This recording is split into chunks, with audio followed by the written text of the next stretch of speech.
Salut tout le monde, aujourd'hui je suis super contente de vous retrouver dans une nouvelle vidéo. Mon haul des soldes cosmétiques, beauté, mode, etc. Donc j'ai décidé de vous le faire en deux vidéos. Je vous fais une partie sur la beauté et les cosmétiques et une autre partie sur la mode. Comme ça je peux au niveau des cosmétiques je vous en parler un peu plus. On va commencer tout de suite. Le premier magasin que j'ai fait c'est la boutique du coiffeur. Donc je sais pas si tout le monde connaît. C'est une boutique où on peut retrouver tous des produits professionnels on va dire. Genre L'Oréal et tout, la gamme professionnelle vous la retrouvez là-bas. Ça vend du maquillage, ça vend de tout, des articles pour les cheveux, des lisseurs, des sèche-cheveux, etc. Et donc ils vendent la marque Real Techniques. Donc là j'ai vu cette éponge. Donc c'est une éponge comme le Beauty Blender, c'est une éponge à maquillage. Donc je l'ai prise parce qu'à la base je voulais tester justement leur éponge pour voir si ça pouvait être une alternative au Beauty Blender. Et donc là c'était à moins 50%. Donc je l'ai déjà testé, hein. Je l'ai testé plusieurs fois avant de vous faire cette vidéo. Donc franchement il est souple comme le Beauty Blender, il n'y a rien à dire. Il applique bien le fond de teint pareil. Vous avez deux côtés, donc un côté pour appliquer sur tout le visage et un côté normalement pour l'anti-cerne. Et il est biseauté, enfin il est coupé, il est plat ici. C'est bon, t'as compris? Et du coup, j'ai pris pour l'emboulant, justement faire les cernes. Je me suis dit, c'est peut-être pratique parce qu'il est petit. Et en fait, c'est pas du tout pratique. J'aurais dû prendre l'autre forme, mais l'autre forme, elle n'était pas soldée parce qu'il y a plusieurs formes d'éponge et elle va très bien à appliquer le fond de teint, mais l'anti-cerne, j'aime pas. L'embout, il est pas assez long. Ça va pas en fait, on n'arrive pas à accéder bien en dessous de l'œil. Donc si vous voulez tester les éponges de chez Real Techniques, testez plutôt l'autre qui ressemble plus au Beauty Blender dans sa forme. Ou alors il y a les petites éponges pour l'anti-cerne, ce serait plus pratique. Donc voilà, sinon rien à dire, je l'aime beaucoup. Ensuite j'ai pris un pinceau anti-cerne. Il est biseauté, il va très bien pour appliquer, vous pouvez étirer l'anti-cerne et c'est pareil, vous pouvez accéder facilement au creux de l'œil et franchement ça est top. Et rien à dire sur les qualités des pinceaux Real Techniques, j'en ai déjà testé beaucoup et les poils ils tiennent, ils sont bien coupés, j'adore. Ensuite, deuxième magasin c'est Sephora, j'ai pris les trucs parce qu'ils étaient à moins 70% et j'ai trouvé ce jumbo. En fait c'est un jumbo pour les yeux, c'est une ombre à paupières et crayon colorful. C'est cette teinte, je sais pas si vous allez bien voir. C'est une espèce de rose framboise et tout, j'aime bien. C'est crémeux, franchement, il est assez gras, il glisse bien sur la paupière, il n'y a rien à dire, il s'estompe bien. Je l'ai même testé sur mes lèvres, parce que comme c'est un fini mat et tout, je me suis dit, bah, pourquoi pas tester sur les lèvres. Et franchement, ça tient toute la journée. Par contre, ça assèche un peu la lèvre, mais moi, ça me gêne pas plus que ça en fait. Ensuite, j'ai pris ce kit, en fait, c'est un kit à sourcils. Ça se présente comme ceci. Alors ici vous avez deux fards en poudre pour combler vos sourcils et ici vous avez une cire pour fixer le tout et ensuite vous avez un petit compartiment donc avec votre truc dedans. Vous avez ceci à l'intérieur.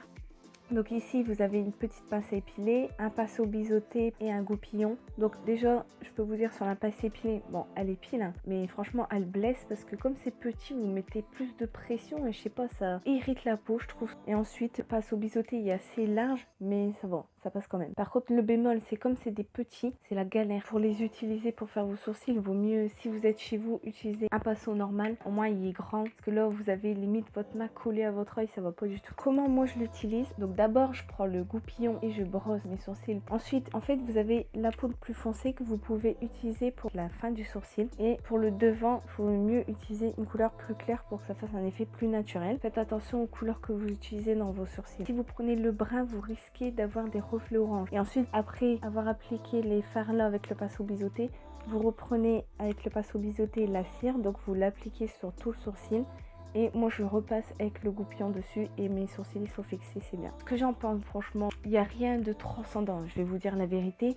Je l'ai pris parce qu'il était à moins 70 et j'aurais pas mis 15 € là-dedans, c'est sûr. Pour 15 € tu peux avoir des plus grosses palettes. Ensuite j'ai été chez Primark, j'aime beaucoup ce magasin. Si je m'écouterais j'achèterais que des conneries. Heureusement que je m'écoute pas et que je sais me raisonner. Là j'ai voulu tester ce pinceau parce qu'au lieu de 2,50 € il était à 1 €. Et donc c'est un embout éponge et vous avez un embout plat pour appliquer le fond de teint. En fait je l'aime pas du tout, vous voyez, tellement qu'il tient pas bien là, qui est trop souple, bah il bouge. Toi t'es obligé de le tenir comme ça, donc je vois pas l'intérêt.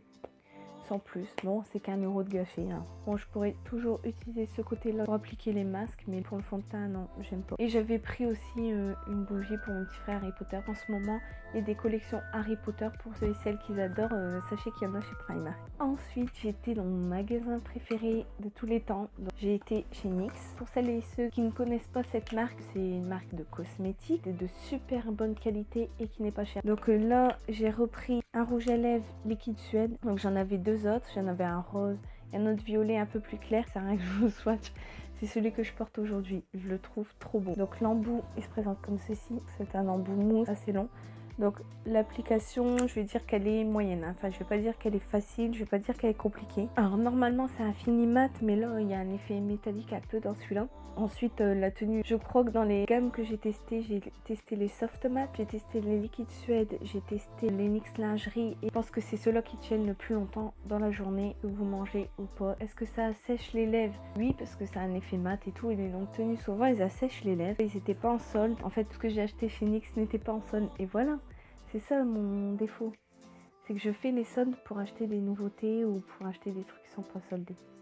Ensuite, donc j'ai voulu tester une autre couleur des NYX lingerie, donc c'est celle-ci, donc c'est ici. En fait, il est un peu, on va dire marron qui tire sur le vieux rose un petit. Et donc les NYX lingerie aussi, je les adore. Donc l'applicateur, c'est comme ceci, donc il est assez long, celui-là par contre est fort plan. Il y a un fini mat mais un peu velours celui-là. Au niveau de la tenue, il tient assez longtemps mais moins que le liquide Suède. Moi, mon critère principal quand j'achète un rouge à lèvres, c'est qu'il tienne longtemps. Je déteste devoir faire des retouches. T'es en soirée, t'as pas envie de... Franchement, t'as envie de profiter de ta soirée, danser et tout. T'as pas envie de passer ta vie aux toilettes à remettre du rouge à lèvres. Moi, je veux qu'il tienne longtemps et ceux-là, ils tiennent assez bien. Ensuite, au niveau de l'application, elle n'est pas simple du tout. Faut que je vous dise la vérité. Le pinceau et tout, il est plat, il est long. Ils devraient revoir leur applicateur d'ailleurs dans ce rouge à lèvres. Donc ensuite, j'ai acheté ce rouge à lèvres. Enfin, c'est un gloss. C'est un gloss duochromatique. Donc c'est-à-dire à la lumière, quand vous bougez, c'est rose et doré. Et franchement, trouvé ça trop beau. À la base, vous l'utilisez en soirée, mais moi, ça me dérange pas de le mettre en journée. Je l'ai déjà mis une fois d'ailleurs. Au niveau de l'application, ça reste toujours le même genre d'applicateur, mais celui-là, il est bien. L'application simple. Au niveau de la tenue, je vais pas vous dire qu'il dure longtemps et tout. Ça reste un gloss, tu vois. Et ensuite, le dernier produit chez NYX, j'ai acheté la nouvelle palette. Enfin, une des nouvelles palettes de chez NYX. Donc, c'est la gamme Mochi. Mochi ou Mochi, je sais pas. Hein. Love You So Mochi. J'ai pris celle, parce que vous en avez deux, et aussi des highlighters. Les highlighters, je les ai pas pris, mais j'ai pris celle-là qui est plus colorée en fait. Les fards sont trop beaux. J'aime trop. Je vais vous faire des swatchs, comme ça vous verrez un peu. Déjà, vous voyez un peu là. Je sais pas si vous voyez bien. Je pense qu'à l'heure que vous regardez cette vidéo, je l'aurai mis sur Instagram. Je sais pas si vous verrez bien les couleurs. Elles sont trop belles. Donc après il faut aimer, ça reste des couleurs colorées. Et donc j'ai déjà testé donc les fards, ils ont une texture crème poudre, je sais pas comment vous dire, et ils tiennent bien sur la paupière. Après j'ai pas assez testé pour vous parler de la pigmentation. Je pense que ça peut être top de vous faire un maquillage justement avec ce duo là, ça reste ouf. On va passer à l'avant-dernier produit, c'est le mascara cils sensationnel de chez Maybelline. C'est censé être un mascara volume et un effet éventail. C'est une brosse à picot, une forme courbée. Et en fait, donc je l'ai utilisé 2 fois, il me semble. Donc il fait un effet éventail, il sépare bien les cils. Et en plus, le mascara me courbe directement les cils. J'ai pas besoin de courbe cils. Je l'aime beaucoup, il est top.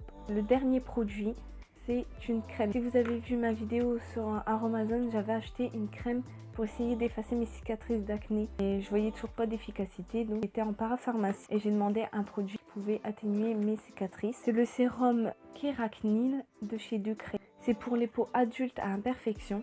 Alors, il favorise la diminution des boutons, des marques persistantes et des premières rides. C'est un flacon en pompe. Il peut s'utiliser en base de maquillage. Là, vous pouvez l'utiliser en crème de jour et en crème de nuit. Si vous voulez ce produit, demandez des conseils à la vendeuse parce qu'en fait, c'est un produit très fort. Quand vous le mettez, vous sentez des petits picotements. Des fois, ça peut démanger. Et ils le disent d'ailleurs, si vous avez trop de sensations de picotement, vaut mieux espacer un jour sur 2. Pour l'instant, je vais pas trop vous dire de conneries. J'attends de voir si ça a vraiment fonctionné sur mes cicatrices. Ce que je me pose comme question concernant ce produit, c'est faites attention. Je me demande si ça assèche pas la peau, etc.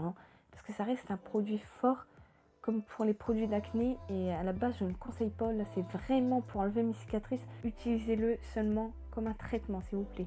Voilà, c'est fini. Donc j'ai économisé au total 0 puisque j'ai dépensé 84 €. Donc voilà, j'en ai fini pour ce haul. Donc sur ce, je vous quitte, je vous dis à bientôt dans une prochaine vidéo. Ciao, bye.